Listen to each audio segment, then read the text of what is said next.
So another materials video for what you'll need next week at the session.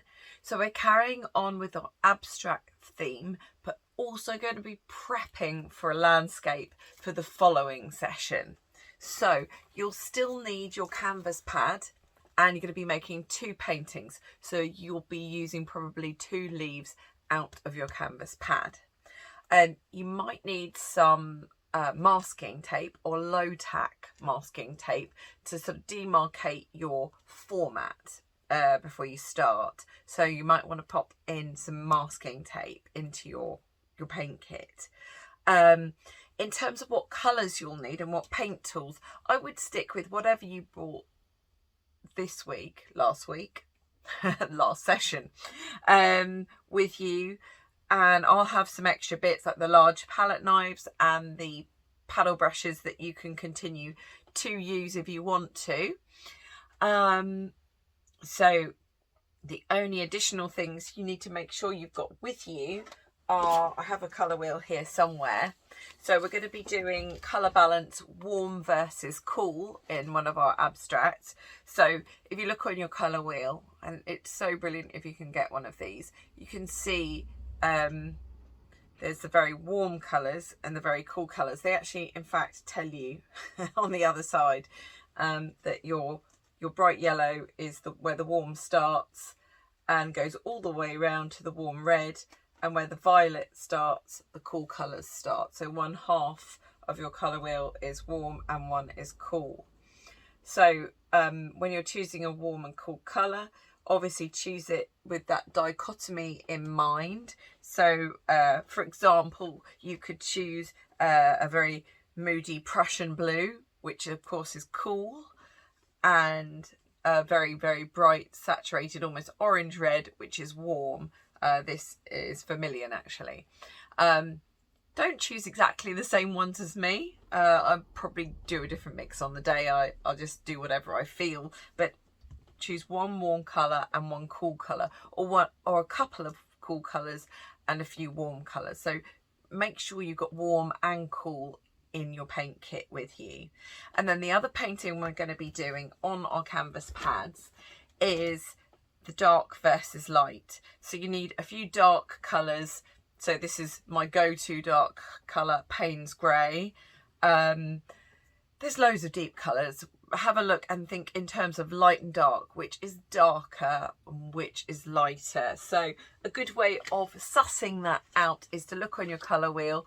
You've got values all the way round, from your very, very darkest value to your very lightest value, which is virtually white, and this is virtually black. So if you put this up to a colour, let's say the red, and you can sort of match it up roughly, that's a value 5. So it's actually a mid-tone. So we wouldn't choose this as the dark. You really want to choose everything that's over this end of the colour wheel that sort of matches up with the very dark values.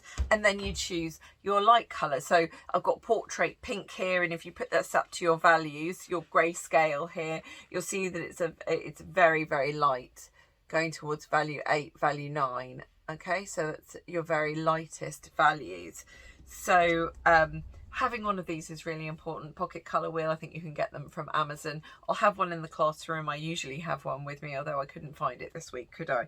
Apologies for that. It is in my paint kit somewhere. I have half a dozen of them sort of kicking around everywhere.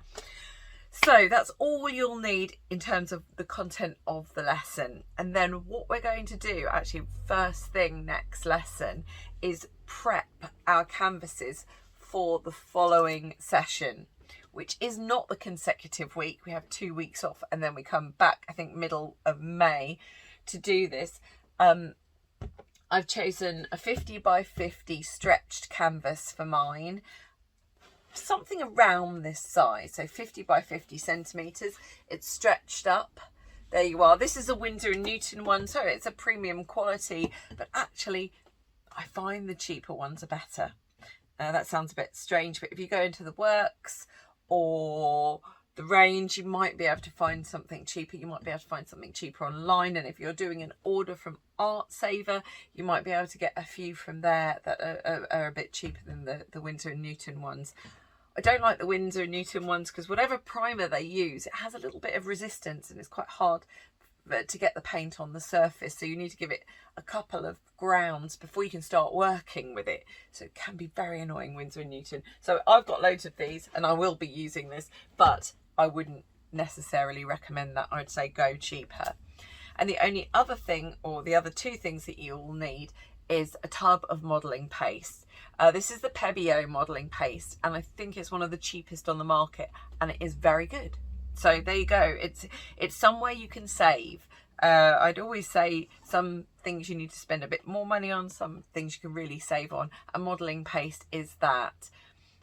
Galleria do a cheaper version as well. I think I put a couple of brands in the email I sent you of potentially slightly cheaper versions of this. But what you want to do is get a nice big tub of this and a smallish palette knife to apply it with. You always need a palette knife in your kit. So I would go for a metal palette knife with a slightly rounded pointy end.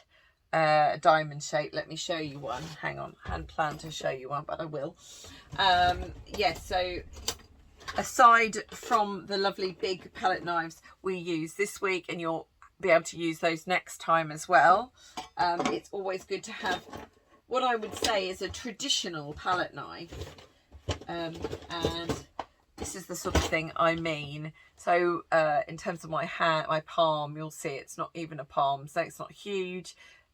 It's got this sort of point but goes round at the end.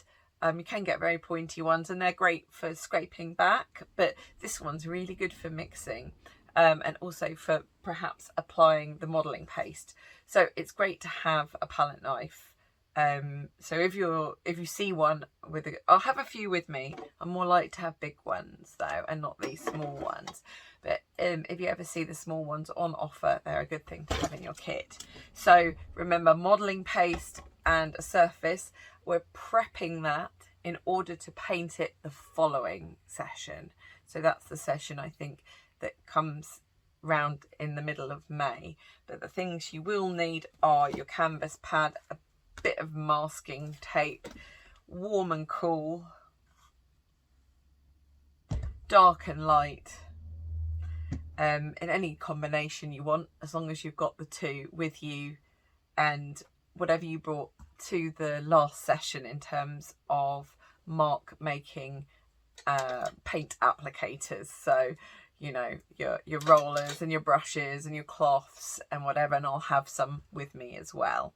Super lovely, really excited to create with you next week.